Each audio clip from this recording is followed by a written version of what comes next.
August ছিল আমার এক দিদির ছেলের অন্নপ্রাশন, আর ভেন্যু ছিল কালিকাপুরের প্রতিমা বন্ধন ব্যাংকোয়েট।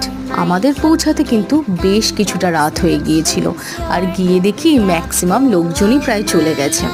তো যাই হোক, আমরা একে অপরের সাথে গল্প গুজব করলাম, দেন একটু কিছুক্ষণ ফটো সেশনও চললো।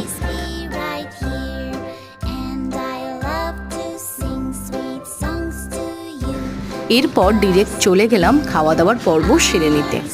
স্টার্টারে ছিল রাধাবল্লভী আলুর দম, স্যালাড আর ফিশ ফ্রাই। মেন কোর্সে ছিল বাসন্তী পোলাও, দই কাতলা আর মাটন কষা।